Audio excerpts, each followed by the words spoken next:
Igbo ndị ma German anyị bulukwa na bata na anyị na ike weta ozi ya o si wee dị n'ọkụ na anụ nwanyị si wee na-anụ ya maka na Evangelist Ebuka Obi nke Zion Ministry apụtago wee sị na the worst thing that will happen to anybody any youth bụ ije na nke dibịa nyenwakwula okwu ama ihe ọ na-afụ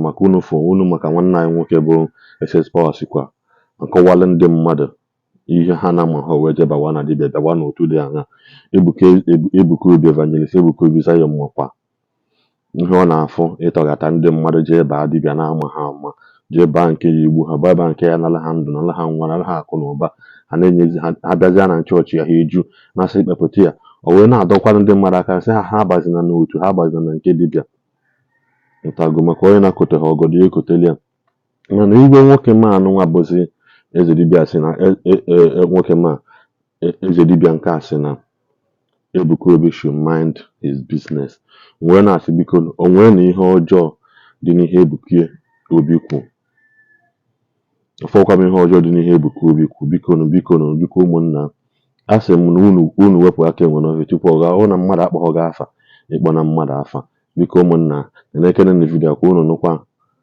n'okwu a apatawago ilu ọzọkwa na vidiyo kwa unu. The worst mistake you can do is to go to native doctor. There is nothing in native doctor. Quote Chukwu Ebuka Obi. All these boys say na chigari ogwu n'aka were ogwu n'anya isi. One thing about native doctor, anytime you enter there, give it time, you will regret it. Native doctor is not an option. You are going to a place, they are telling you to sacrifice dog, fowl, all those in nyama, it backfires. The ones your ancestors did, you are still suffering today. You still want to put your children into what you don't know. Somebody will tell you, bring money. And you are spending your money. If you are listening to me and you are still holding anything that belongs to native doctor, you must return it. Bring it here for we to burn it. Because the Bible says that those who go to other God multiply their sorrow. We are in a generation that many young girls now say na 1 million marahama. And they are proud.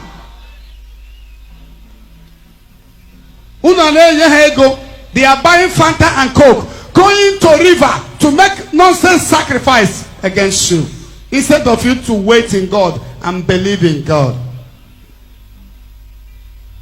The Bible says that the gift of God makes someone glad and add no sorrow. Anything from Satan will bring sorrow. Anytime you think you get a help from native doctor, it must backfire. The worst mistake you are doing is to go into native doctor, or all these small girls calling themselves as a wine, or joining secret courts. I've used myself to know that when you put your trust in God, the end will justify. It doesn't matter now, but you'll be happy.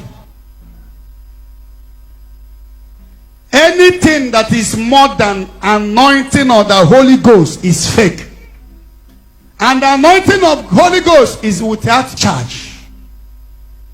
There is no profit in native doctor. It's only Jesus that can save. He can kwaba he can kwaba chimodogwama. He can kwaba chimodogwama. Ike kwaba chinwamba kogo mero tenkwunya boro kochuku. Ike kwaba ike kwaba chimodogwama. Amen. If you go to Alaba International, you go to Trade Fair, you go to Oduade, many ogas have charm to their shame. Wash their children in future useless. Because more yadana barango. Remain with God. Stand with God.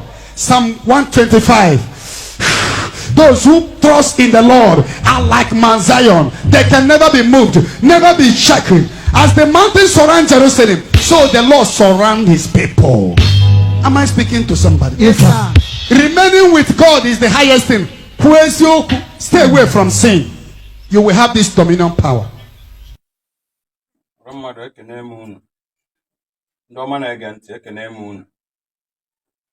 nwere ife unu ga-afụ n'ilu onyonyo nwa gbasara nwanne anyị nwoke bụ Evangelist Ebuka Obi. Ụfọdụ nwere ike na-ajụ onye na-ekwunu ọmụ bụ adreesị ndị Ifitedunu egbe a na-agba n'anyanwụ. Okwu m mbụ na nna agagwa unu n'ọbara ọra na-agaba ọsọ ọbara ọdaga otula ayala. O nwere obere ibe nji wee bịa. O nwere ibe unu ya abụ na date ugegbe abụ unu ya enene gbasara Ebuka Obi nwanne anyị nwoke nọ nwanne anyị ka ọ bụ maka ihe okwu na onye ọbụla na-eje patronize dibia na abụmọnụ ka ọ bụ na alụ na okwu a lot of things there. unu gekwuru ya unu ya gie unu ghọta ibe nna ekwu. O nwere mgbe akwa ọkụkụ pụtara na social media wee kwuo na nwoke na nwere 5 million na akaụntụ ya na onye ezuru nwoke. O nwere onye ọkpọrọ ava, nwere nwoke ọkpọrọ ava, mana our brother God's agenda pụtakwa tinye ọnụ na ya bịa na emisi lead our youth na ọ bụla na ọ dịrọ like that ihe kụzini ya bụ na God's agenda akpọgo akwa ọkụkụ ava maka ndị ya ga-apụta na comment section ba na-asịtọ na-akọrọ bis na-akụ ibe ajụba na ibe a na-ajụrọva awa ya eji wee tipe iche onye ọkpọrọ nwa onye ọkpọrọ ava. Ọ ga-anala ovu onye olu azụ olu niile ka a na-ala azụ. Onwekwe na mala ava nne ya mala ụmụ na-akpụ ya mama. Ebuka Obi nwa ewu abụ ị na-anwụ yale anyị ma ibe mele nne ya. Nwa ewu abụ unu ji abalị anwụ yale ama m ibe mele ama m ebe nne ya na anyị ligburu nne ya. Chọọchị bụ biznes nke gị ka ị na-eme. Ị nọzara na nke gị na-emebi nke onye ọzọ. Emebizina biznes mmadụ mebe nke gị. Ebe ịpụta na nke ị na-eme anwụbụla ịpụta kwuo na onye ọbụla na-eje ụka Ebuka Obi ma ọ na-eje ụka bụ alụ ka ọ bụ. Ịpụtazi na-agba ndị na-aje omenala na ndị na-ejebe dibịa bụ alụ ka ọ bụ. Ebuka Obi ị nwere ike ịpụta na openly na congregation like this isi apụta nwa ị na-ịma ihe gbasara ọgwụ na ịda agwọ ọgwụ ka ndị agbanyakwana gị ka ndị agbakwana gị ike n'anwụ ikuku kwukwa a na-agabụkwa ike ọkụkụ zukwa ike ọmakwa awụ alụ mara ọnwụ ya gbakwa na renu gị moto ọwụna bụ ibu na-agba na renu ya. Ebuka Obi gbaa na renu gị wepụ anya na omenala na ị na-emere omenala mewe ụka ị maara anya ya ka ndị emena ka ụwa niile mara ebe isi weta ọgwụ iji eme ekpele ka ndị emena ka ụwa niile mara ka isi ebuka amụma gị. Achọrọ m ịgaba saịdị ya ma gị kwere onwe gị ugwu mee ụka ị na-eme. Ekuzina ndị omenala agwazina ndị na-eme omenala mgbe eje na be dibịa. Onwere onye dibịa mụnyere ụdọsi a bịa bie. Onwere nwa agbọghọ amụnyere ụdọsi a ji ebe dibịa onye chi ijebe dibịa ọ na-agakọchala okwu ya dibịa na-abịara na social media na nsụ biko bịa na be m ntu a ka ọ na-ege nwa wee Ebuka nọ n'ụlọ ụka ga-ebịa ịma na ụka ka ọ bịa ite ndị anya ntu a ka ọ dị nwa bụ ndị dibịa onye chọta anyị ya ete ndị anya so agwawazina ndị na-eme omenala emezina na-alụ ka ọ bụ. Ị na-ege ntị na nnụkwada kọmentị ọzọ na Facebook ma na social media anyị apụtakwuo ya mma ikwe nke ị na-eme ka mgbaba nke ị na-eme. Ekene m unu.